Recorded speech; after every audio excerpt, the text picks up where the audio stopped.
All right, we are now on the third module, sample problems. We are talking about correlation and linear regression. So we have this document with sample problems. You can have a copy of this via the link written in the description.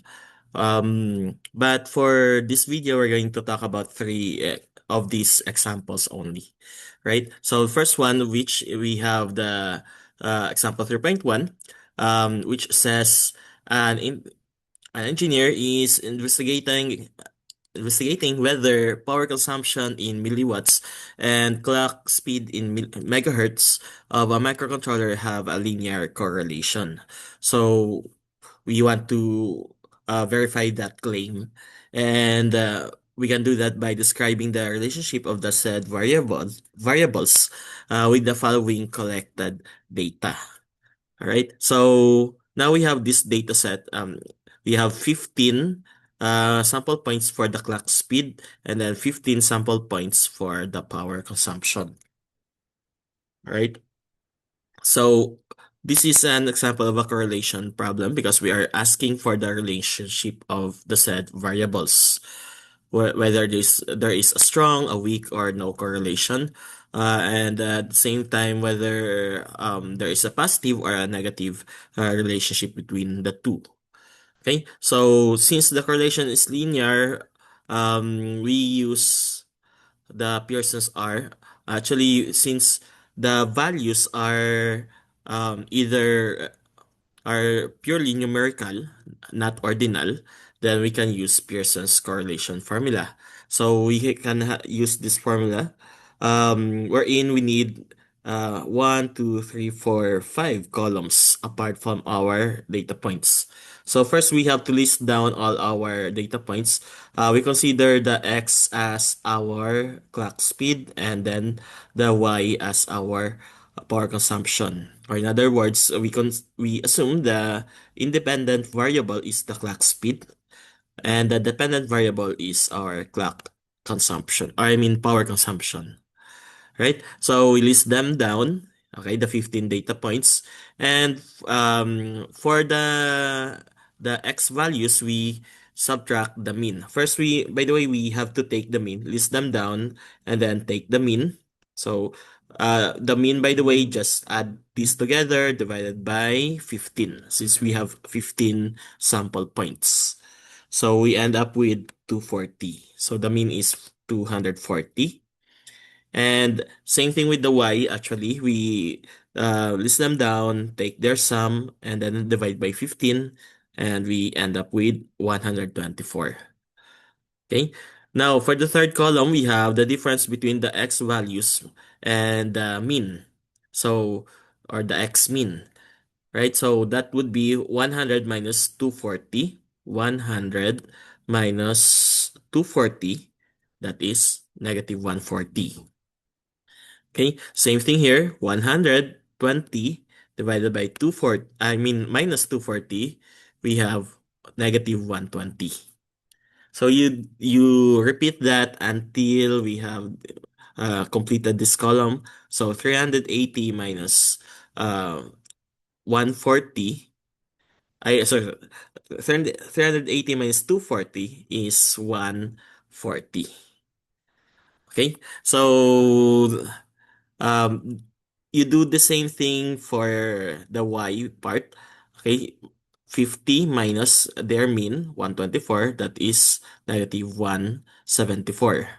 Okay, so 55 minus 124, that is negative 69, up to until you complete this column.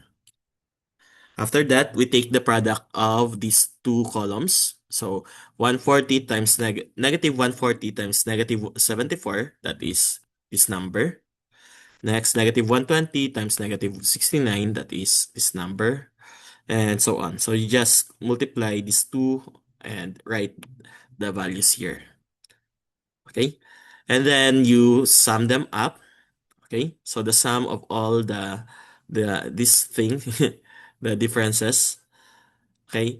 The product of the differences. So that's 68,300. And you also need to square the values here. So negative 140, in this column, we square that. So negative 140 squared, that is 19,600. Negative 120 squared, that is 144,000. And same thing all the way down, right? Also, you do the same thing for the y part.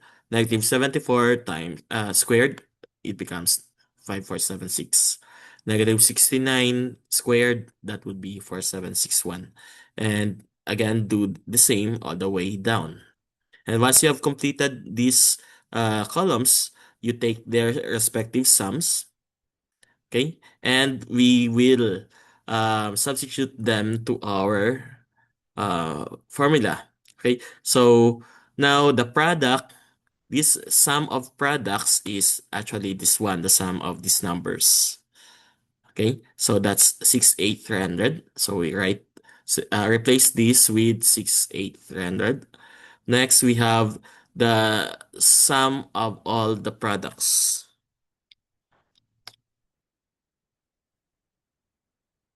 Okay, so we first determine or get the sum of all the values in this column. Okay, so the sum is 112,000. So we write it here. Okay, that's for this one. Okay, and next we multiply that with the sum of all the y squares. Okay, so take the sum of all these numbers. That's 42,060. So replace this number by 42,060. So simplify, and then you end up with 0.9951. Take note that the R will always range from -1 up to +1. It will never be lower than -1 and never be greater than +1. Right? So our answer is very close to 1. That's why we can conclude that there is a strong positive correlation because it's very close to 1. That means it's strong. And since it is positive, so we can say it is a positive correlation between the variables clock speed and power consumption. In other words, they are directly proportional to each other. So when okay, when the clock speed goes up, we can expect the power consumption goes up as well. Okay, so that's the relationship that we have discovered between these two variables. Okay, so that is basically how we do a correlation test. We just create this table and then substitute the sums in this formula, and then we have the value of R. Okay, and by the way, since we are having numerical variables, so that's why we can use um, Pearson's R formula. Okay. Now for the next example, I guess that will be 3.6. This time we don't have um what do you call that?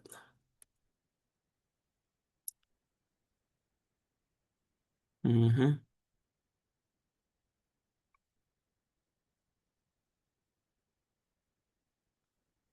Oh, right.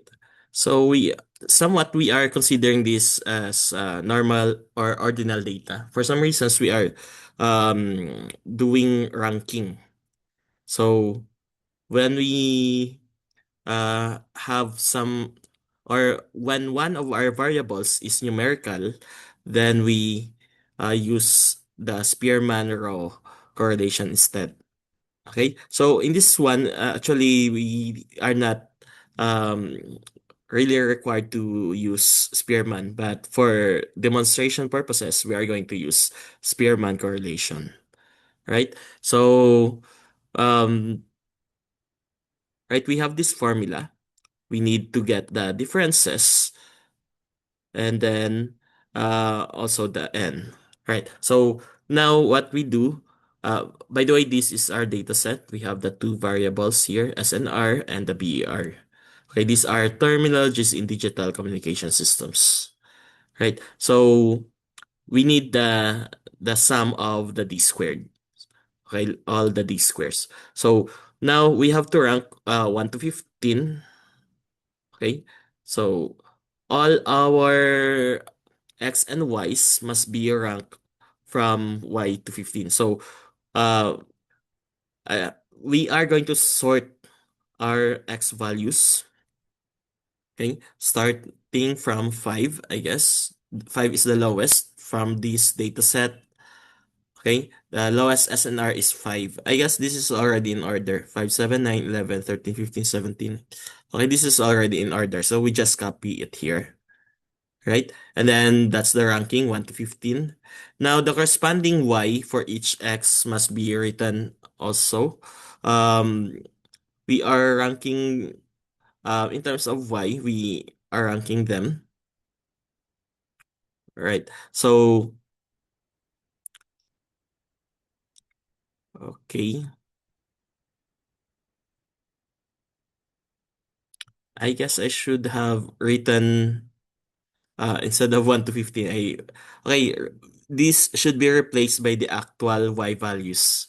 The 450, 320, and so on. Okay, so my bad. Right. Okay, I miscopied. All right, so this should be the Y data points. Right? And then we rank them. Sige. This is our first one. So 450 is actually rank 15 because it is the in the BER column, it is the highest. So 15, and then 14, 13, 12, and rank 1 is actually below. So as you can see, 15, 14, 13, 12 until 1. Okay, so as you can see, there is an inverse ranking when it comes to Y. By the way, we replace this column by the BER values. Okay. Now, we take the difference between the ranking, right? So,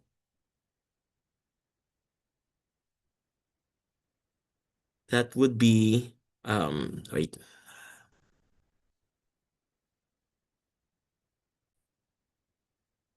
Okay, I guess there's a problem with our data set. I miscopied the data set. So sorry for that. We have to skip that. We have no time to correct it right now. So instead, we proceed with the third example. Um, we have 3.11, right? We have now this data set. An operational amplifier or op-amp is tested at various frequencies and its output voltage is recorded. And we are asked to analyze the table below that shows the measured data.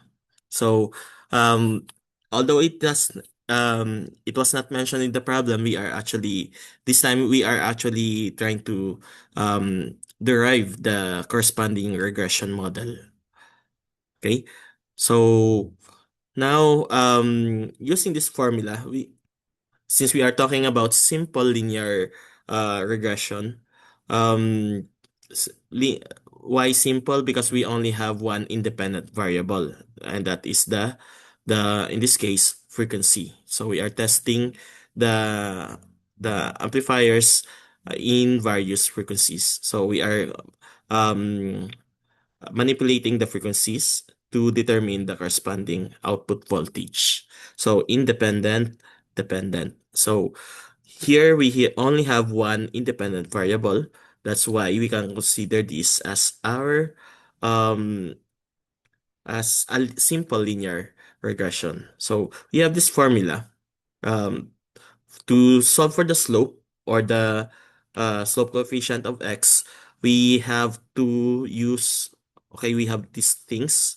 We need this column, and the square of x, and their product actually. So four additional columns. So first we list down all the x's, 1, 2, 3, 4, 5, 6, up to 15.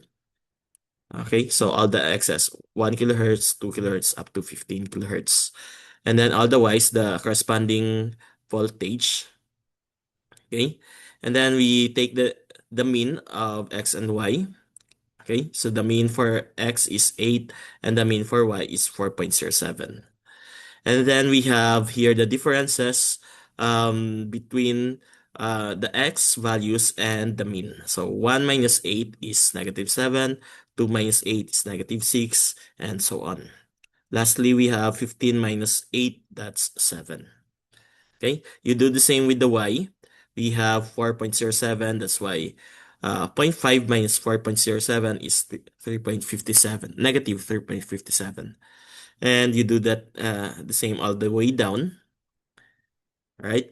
And on the third, fifth column, we actually take the product of these two, okay?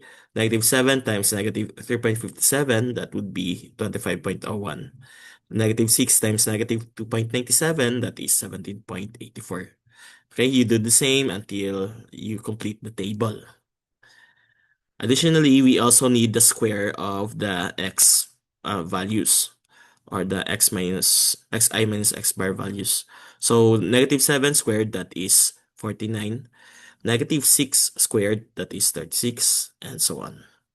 So you take the sums of these columns, this column and this column. So we have the product. For the product, we have to 143.9. Okay, 143.9. And for the square, we have 280. Okay, so we substitute that, okay, 143.9 and 280. We now have the coefficient 0.5139. Okay, and we use that to solve for the b. By manipulating the slope-intercept formula, we come up with the y bar minus the m times x bar. So the y bar is our mean, 4.07. Again, it's here, 4.07, minus the coefficient that we have just computed.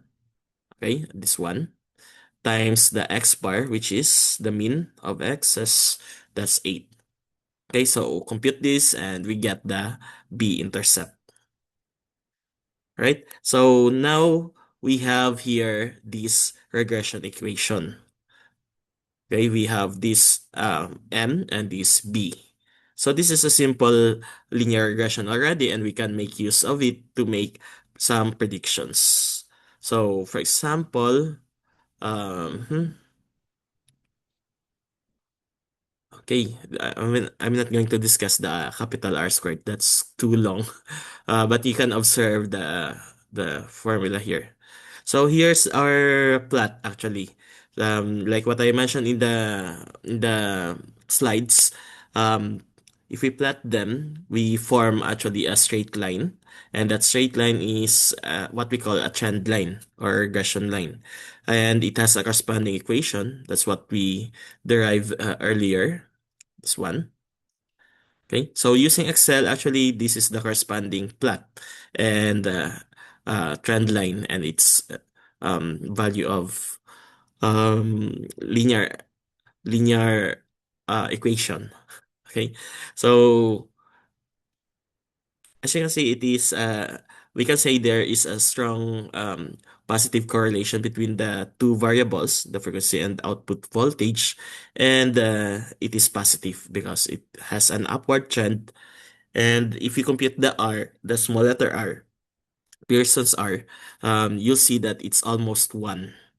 Okay, as shown by the plots that are very much close to the trend line. Okay, now if we take it further, we compute for the coefficient of determination. We basically need this table. Okay, just do this table and substitute the sums. We need the sum of this and the sum of this. And then we have the coefficient of determination equal to 0.999. And that means, okay, it's not edited. I forgot that. 0.999 means that 99.90% of the variance in the output voltage is explained by the frequency. So this indicates a strong linear relationship, and the remaining 0.10%, so it should be 10 10% um, or 0.10% of the variance is likely due to noise or minor non-linearity. All right. So meaning it could be due to imperfection with our system or a slight inaccuracy in our measurements. So that means we have a reliable model. This one can already be used to make predictions. Like, what if our frequency is now more than 16? Let's have 20, 30, 40, even hundreds of kilohertz. We can predict the corresponding output voltage. Okay, so that is regression. It's just basic prediction, right? And that would be all for this module. Hope you have learned something. Sorry for the minor some technical difficulty earlier. Uh, and hope to see you in the next one.